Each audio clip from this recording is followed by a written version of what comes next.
Bonjour et bienvenue, chers collègues, à cette présentation virtuelle. Oui, on aurait dû se retrouver il y a une semaine à Port-au-Prince, mais malheureusement, ce n'était pas possible.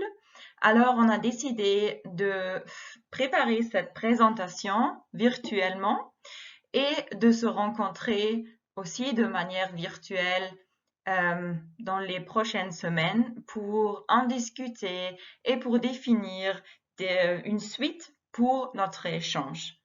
Je suis ravie de vous rencontrer en ligne et de pouvoir vous présenter une introduction au concept des solutions fondées sur la nature.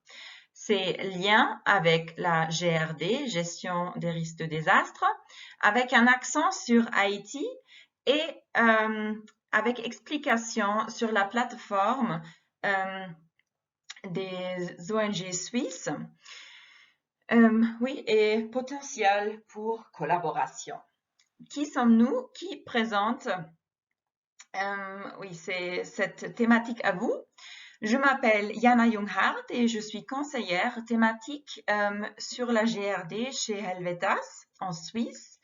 Et ma collègue s'appelle Arabella Filippona et elle est gestionnaire sur le climat chez Caritas Suisse. Et les deux, nous sommes aussi membres de la groupe centrale de la plateforme des ONG suisses sur la GRD. Alors, qui est la plateforme des ONG suisses sur la réduction des risques de désastre et l'adaptation au changement climatique? Nous sommes actuellement 20 membres. Nous existons depuis 10 ans et tous les membres que vous voyez à la droite de la page sont basés en Suisse et travaillent sur la GRD, l'adaptation ou d'autres thèmes liés aux risques et oui, au changement climatique. Nous travaillons sur 3 piliers. 1. Le renforcement de capacités par échange et offre d'apprentissage. De même, l'atelier qu'on avait planifié en Haïti aurait été un de ces offres. Et on peut aussi comprendre cette présentation comme un début d'un échange. 2. Le soutien conceptionnel et soutien technique. Et 3. Le plaidoyer et le dialogue politique. On travaille en plus, on essaie d'appliquer ces 3 piliers dans 6 thématiques. 1. La transversalisation de la GRD. 2. Le nexus humanitaire développement. 3. Les solutions fondées sur la nature. Et Arabella vous racontera un peu plus sur cela. 4. Le changement climatique et comment nous, comme institution, nous préparons pour cela. 5. L'amplification d'approches de la gestion de risques de désastre. Comment est-ce qu'on travaille à échelles différentes? Et 6. Comment atteindre les personnes négligées ou l'agenda Leave No One Behind et comment la lier avec la GRD. Qu'est-ce que sont les solutions fondées sur la nature? On en comprend, si on suit la définition de l'UICN, des actions visant à protéger, gérer et restaurer de manière durable les écosystèmes naturels ou modifiés et par ces interventions, répondre aux défis de la société de manière efficace et adaptive. Et je vous ai marqué les termes clés dans cette définition et on va en revenir. Alors, les défis de société y incluent sont les risques de catastrophes et le changement climatique. Et les solutions fondées sur la les solutions fondées sur la nature, je dis SFN, plus bref, nous peuvent aider à faire face à ces défis, même aussi la perte de la biodiversité. Pourquoi les SFN? Est-ce que c'est une nouveauté, en particulier pour la GRD, mais aussi pour d'autres disciplines? Non, pas du tout. Et ça, c'est important aussi à noter. C'est une nouvelle conceptualisation, mais les mesures ne sont tout à fait pas nouvelles.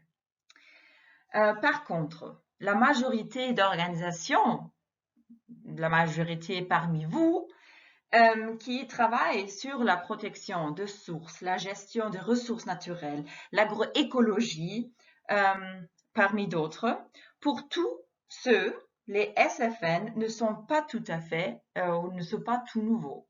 Mais si on regarde l'histoire particulièrement de la GRD et de la réduction des risques de catastrophes, on se rend compte que la réduction des risques de désastre a été marquée par la mise en accent sur les mesures grises. Ça veut dire les structures d'ingénierie avec l'objectif unique de réduire l'impact les effets d'un événement à forte échelle. Oui, les impacts d'un aléa. Alors, par exemple, les barrages. Pour protéger la population ou protéger des infrastructures critiques oui, d'un aléa. Ça, c'était pour un long moment, ça c'était l'accent dans les mesures de la réduction des risques de désastre. Et comme le paysage de risque a évolué, a changé vers une société multi-aléas où il y a pas seulement un aléa principal, mais il y a d'aléas multiples. Il y a d'aléas naturels, bien sûr, les tremblements de terre, inondations, ouragans et autres tempêtes. Mais aussi, il y a les glissements des terres, il y a aussi l'érosion, il y a la perte de la biodiversité et le changement climatique qui fortifie tous les autres défis.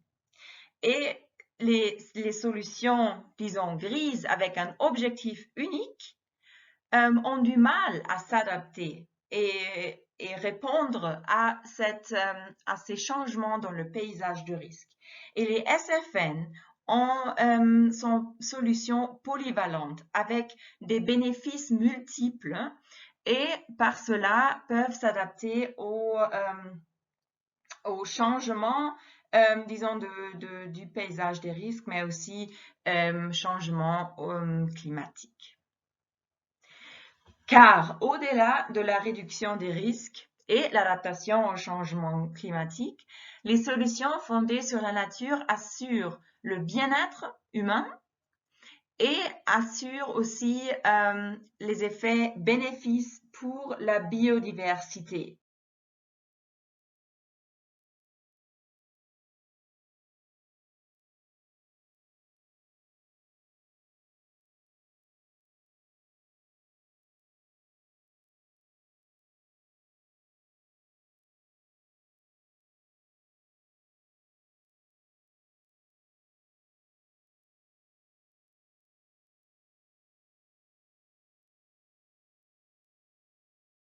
Quelques mots sur les concepts de base de la GRD. Alors, par risque, au risque de désastre, on comprend le produit d'un aléa qui est défini par son intensité et sa fréquence. Et cet aléa rencontre une population ou des biens vulnérables. Le risque de désastre est aussi caractérisé par les capacités de cette population ou des institutions, alors capacité de tous les acteurs pertinents de lui faire face. Alors, Le risque est la probabilité de perte et de dégâts d'un désastre ou d'un événement d'échelle et d'intensité grande. Pour réduire les risques, on peut soit réduire l'aléa, soit par réduire l'exposition à cet aléa ou par réduire ses effets, son impact, son intensité. On peut aussi réduire les risques par réduire les facteurs qui contribuent à la vulnérabilité de la population ou des biens. Et on peut aussi renforcer les capacités de tous les acteurs pertinents pour faire face à des aléas ou des différents stress. Et tant mieux par une combinaison de mesures qui visent à réduire les aléas, les vulnérabilités et renforcer les capacités. Et ceci est ce que normalement les projets GRD visent à réussir.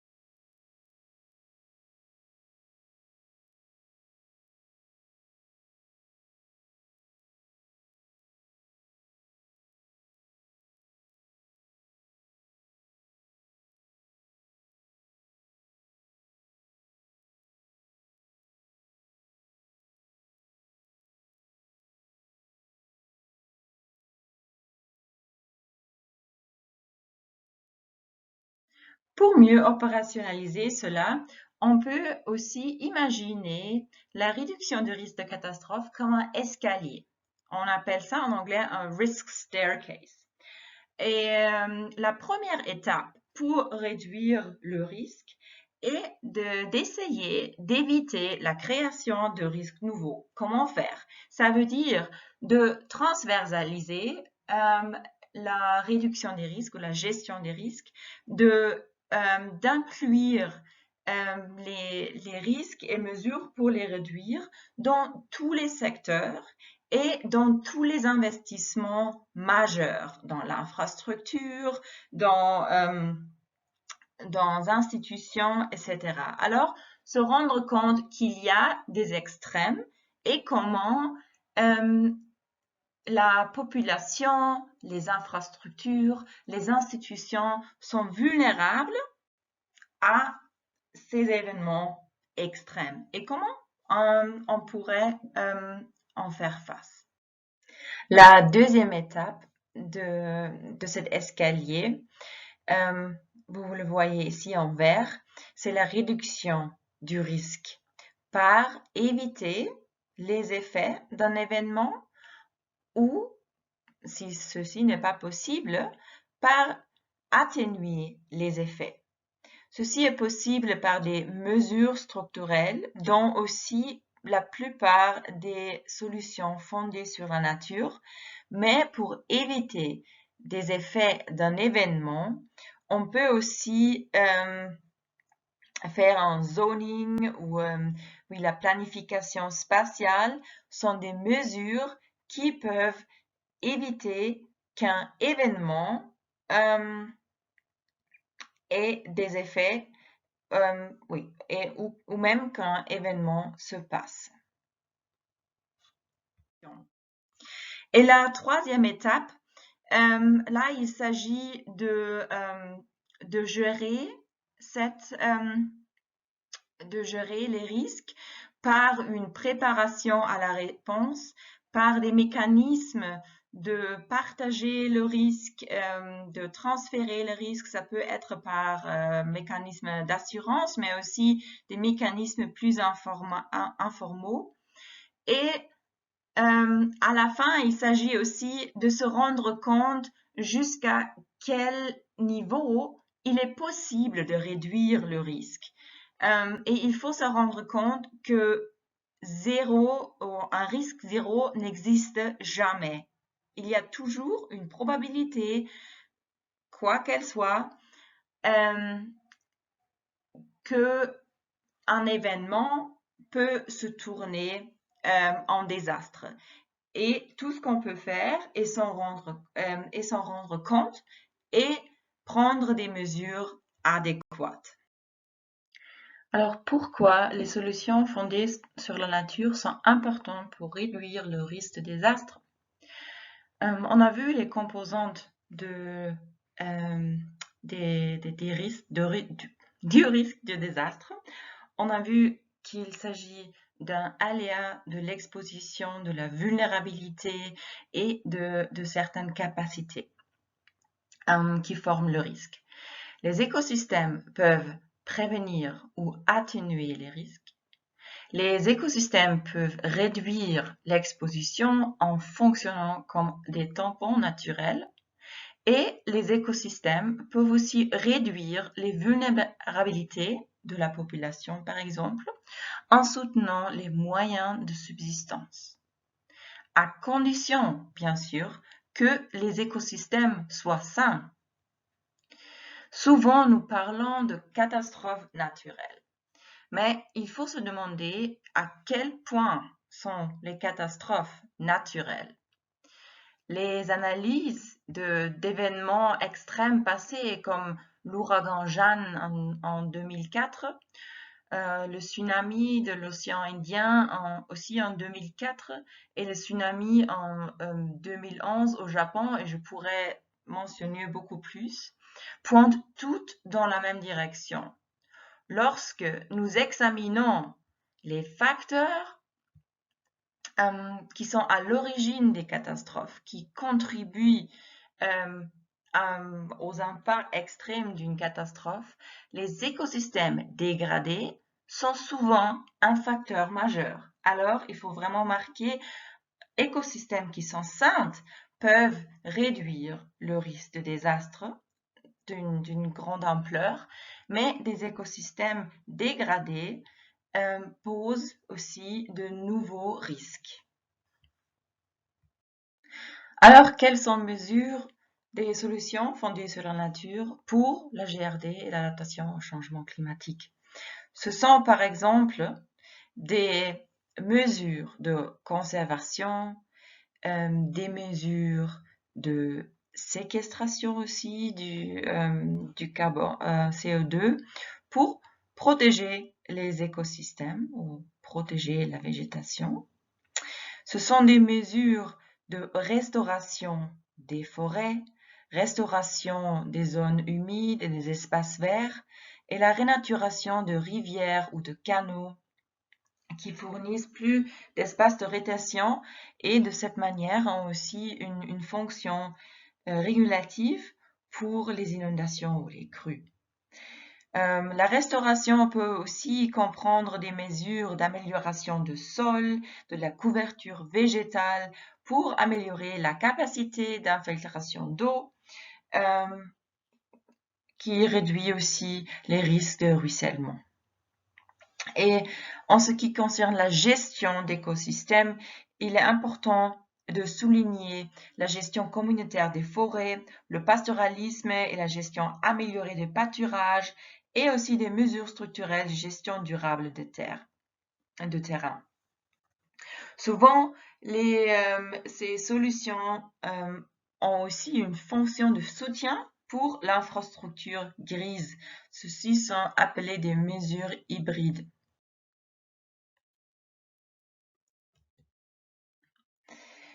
Souvent, ces mesures sont liées et il faut penser aux trois, restauration, protection, restauration et gestion. Par exemple, la protection et la restauration des forêts naturelles dans les bassins versants peut contribuer à protéger les communautés en aval des inondations. Mais bien sûr, cette restauration a aussi d'autres fonctions, comme la variété de plantes et variété, oui, une plus grande biodiversité. Ceci peut aussi mener à une augmentation de la séquestration du carbone et ainsi aussi contribuer même à la mitigation du changement climatique. En bref, des solutions fondées sur la nature sont alors une combinaison entre adaptation au changement climatique, la gestion de risques de désastres et la gestion durable d'écosystèmes. Et pour les atteindre quand même, il faut considérer que ces mesures doivent être appliquées d'une manière très prudente et suivre quelques standards pour aussi être efficaces. Et Arabella vous racontera dans quelques instants un peu plus sur ces standards mondiaux. Par la suite, je voudrais bien vous donner quelques exemples de solutions fondées sur la nature en Haïti, mises en œuvre par des ONG suisses. Et je pense aussi que les mesures que je vais présenter pour soi ou en soi ne sont pas une nouveauté. Dans votre travail, vous avez certainement déjà utilisé des barrières vivantes ou des barrières mortes pour réduire le risque de ruissellement ou pour réduire l'érosion par ravinement, dont une conséquence est aussi le risque élevé d'inondation. Et ces deux images nous montrent ces exemples prises de projets de la Croix-Rouge dans la commune de Verrette et aussi dans la localité de Quinsagne. De même, je vais vous montrer deux autres mesures avec des fonctions multiples et une fonction toujours est la réduction des risques de certains désastres ou de certains aléas qui sont au détriment de la population et aussi des écosystèmes. À gauche, vous voyez la technique de clayonnage pour la correction de ravines, ainsi les pieux de structure par matériel de repousse qui s'enracinent. Et au milieu, vous voyez comme ce système, comme cette mesure est mise en place. À gauche de la page, vous voyez, très important, des plantations de vétiver en isohypse qui favorisent l'accumulation de la terre en amont des plantes et en plus, le remous par plante favorise l'infiltration des eaux et ralentit par conséquent la vitesse d'eau et peut contribuer à une stabilisation et à une réduction d'érosion dans la topographie montagnère. Il faut faire attention à la distance maximale des plantations car dans une étude de l'ONG, de la plateforme des ONG suisses en 2017, l'évaluateur a constaté que bien que ces plantations de vétiver aient été repliquées par d'autres communautés par d'autres communautés voisines. La distance maximale des plantations a été surpassée et pour cela, l'efficacité des mesures n'était pas tout à fait donnée. Alors, quels sont les défis des solutions fondées sur la nature, en particulièrement pour la gestion des risques de désastre? Tout d'abord, il faut dire que il manque encore une évidence scientifique et empirique sur l'efficacité. Et pas sur l'efficacité en total, mais dans des conditions un peu plus complexes. Il faut comprendre à quel degré les solutions sont appropriées lors d'événements extrêmes. Souvent, on a trouvé qu'une combinaison avec des solutions ingénieuses, comme j'avais mentionné, des solutions hybrides, sont nécessaires. Par exemple, de coupler des barrages avec des barrières vivantes, ou coupler des plantations de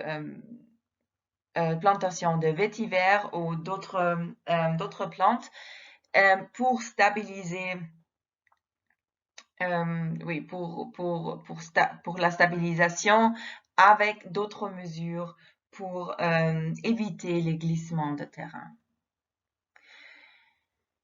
La durée et la durabilité de mesures, ceci n'est pas tout à fait un défi, mais il faut se rendre compte que les solutions fondées sur la nature, les solutions qui se basent sur la restauration d'écosystèmes, qui prennent du temps pour être efficaces, particulièrement les reboisons, alors il faut gérer les attentes de bailleurs aussi, en ce qui est possible lors de la durée d'un projet, mais aussi gérer les attentes de la population qui met en effet les mesures. En plus, j'avais mentionné qu'il y a beaucoup d'effets secondaires, des co-bénéfices, des bénéfices secondaires de ces mesures, pas seulement la réduction des risques, mais aussi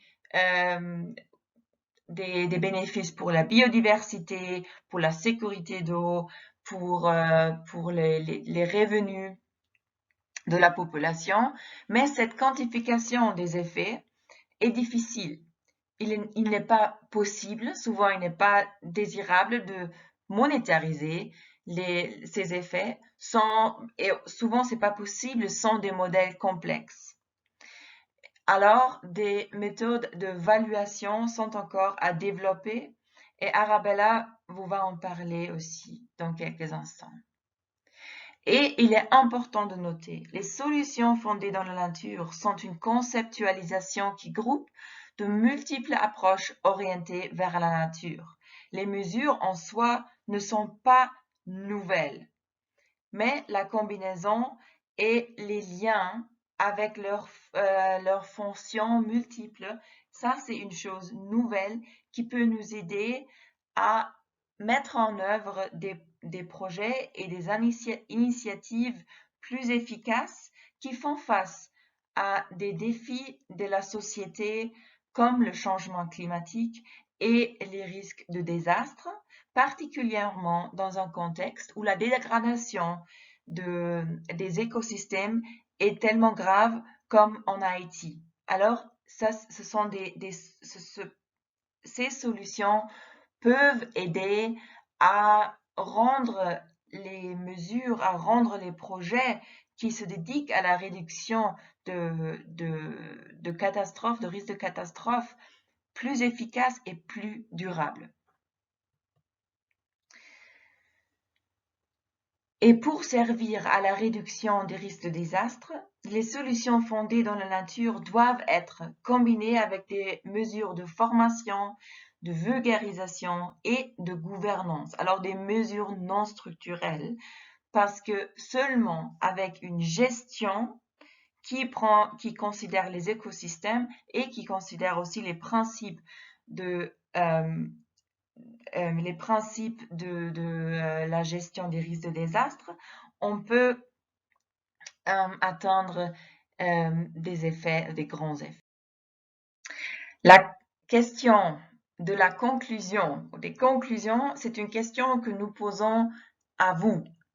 On aimerait bien en discuter avec vous durant notre atelier virtuel le 22 juin et nous espérons que vous trouverez du temps pour en réfléchir en ce qui concerne votre contexte de travail propre.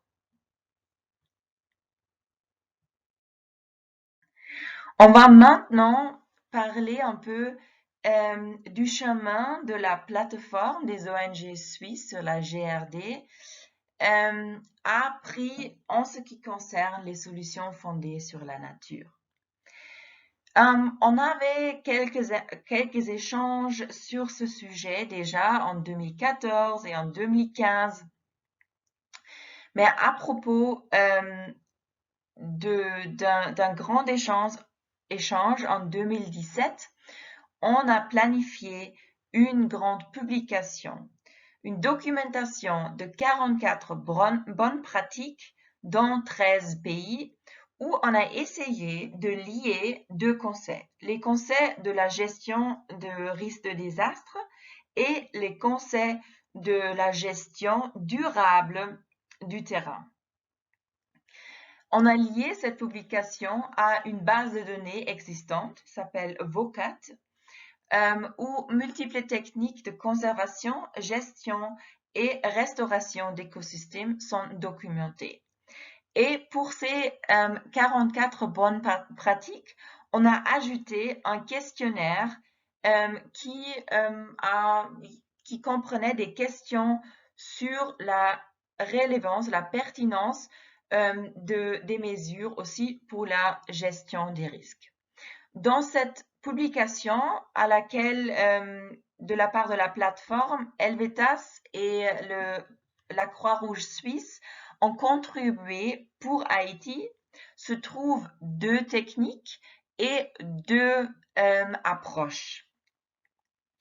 Ça, c'était en 2017 et aujourd'hui, en 2021, nous avons entré une nouvelle phase de la plateforme et Arabella va vous expliquer comment la plateforme est en train de développer des méthodes pour mieux intégrer les solutions fondées sur la nature et comment on pourrait ou on aimerait bien collaborer aussi avec vous pour développer ces méthodologies qui vous servent d'eux-mêmes.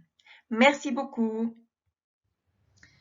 Bonjour à tous, je m'appelle Arabella Filippona et je suis comme Yana membre du groupe central de la plateforme.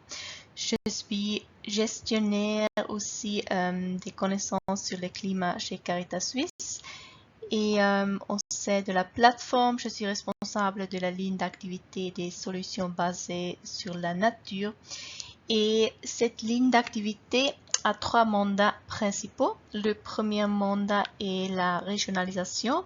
Là, nous essayons d'amener la plateforme dans les pays partenaires pour d'établir un meilleur échange entre les membres de la plateforme, de partager les meilleures pratiques et de discuter comment les projets ont évolué depuis la publication du VOCAT. Ce type d'échange, on aimerait bien d'organiser aussi pour l'Afrique et l'Asie, peut-être même des événements régionaux. Le deuxième mandat est la valorisation. L'objectif là est de développer une méthode d'évaluation pour les solutions fondées sur la nature. Et finalement, le but est de développer une approche signature particulière aux compétences des ONG suisses. Voilà, maintenant j'aimerais bien parler un petit peu plus de l'approche signature.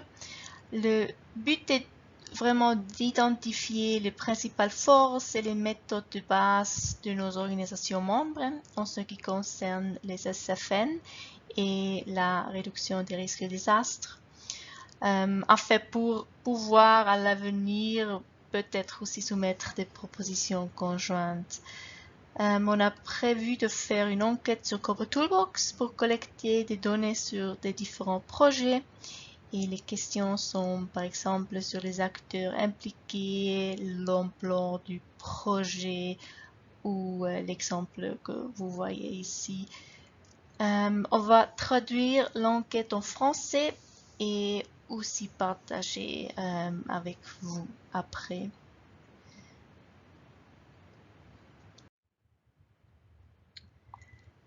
Le mandat sur la méthode de valorisation, là, le but est de développer une méthode qui permet de donner une valeur aux bénéfices sociaux, environnementaux et économiques de nos interventions. Il y a déjà de nombreuses méthodes qui existent. Certaines donnent une valeur monétaire au co-bénéfice des solutions basées sur la nature. D'autres sont basées sur des valeurs non monétaires. Mais toutes les méthodes en général s'intéressent aux effets biophysiques. Par exemple, comment les parcelles d'agroforesterie, comme vous voyez dans cette image de Tadjikistan, comment les parcelles d'agroforesterie peuvent contribuer à réduire l'érosion et le ruissellement des sols, mais aussi comment peuvent-elles influencer le risque de catastrophe en aval. Aussi important sont les coûts et avantages économiques. Dans cet exemple, ça serait combien coûtent les semis et la plantation par rapport à la récolte que nous obtenons. Et cette méthode de valorisation aussi demande quels sont les impacts sur les moyens de subsistance et le bien-être et quels sont les résultats sociaux et institutionnels des interventions. Par rapport à ce mandat, nous sommes tous en début de développer cette méthode. Qu'est-ce qu'on a fait jusqu'à présent dans cette ligne d'activité?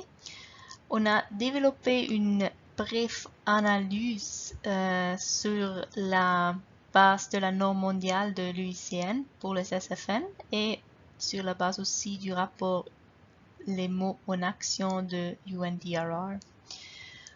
On a développé un formulaire Excel qui permet de vérifier rapidement si votre projet remplit les critères du SFN et du Words into Action.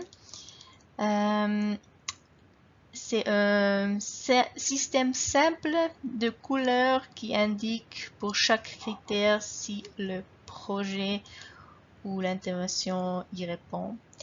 Nous partagerons également ce document avec vous et nous allons maintenant examiner de plus près la norme mondiale pour les solutions basées fondées sur la nature.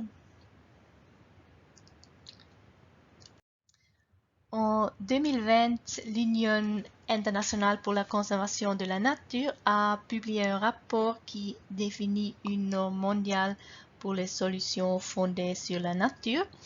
La norme mondiale pour les SFN est basée sur 8 critères et 28 indicateurs. Et si un certain niveau d'indicateur est atteint, l'intervention peut être considérée comme une solution basée sur la nature. Le premier critère dit que les SFN doivent relever efficacement les défis de société, comme la réduction des risques de désastre, la dégradation des écosystèmes, etc. Le deuxième critère dit que la conception de la SFN s'appuie sur l'échelle. Ça veut dire que les échelles sociales et écologiques au sein d'un paysage sont prises en compte, comme les mouvements de transhumance. Après, le troisième critère, la biodiversité. Que la biodiversité est améliorée par les interventions SFN. Et après, le quatrième dit que les SFN sont économiquement viables. Là, on peut faire des analyses coût-avantage pour comparer les différentes mesures. La gouvernance, le cinquième, c'est sur la gouvernance. Les SFN devraient contribuer à une gouvernance inclusive, transparente et autonomisant. Après, le sixième critère dit que les contreparties des solutions fondées sur la nature sont reconnues. Par exemple, qu'est-ce que se passe s'il y a des changements d'affectation des sols? Il faut considérer ça. Le septième critère est que les SFN devraient sont gérés de manière adaptive sur la base des preuves. Et le dernier critère dit que les SFN sont durables et intégrés dans un contexte juridictionnel approprié. Alors ça sont les 8 critères de la norme mondiale pour les SFN. Je dois également ajouter que chaque critère est composé de différents indicateurs. Et quand on parle des indicateurs, on doit aussi parler d'un système de suivi et d'évaluation. Cependant, avec les solutions fondées sur la nature, le suivi et l'évaluation ne sont pas faciles. Les indicateurs doivent couvrir les principaux aspects écologiques, socio-économiques et institutionnels dans le contexte de l'intervention.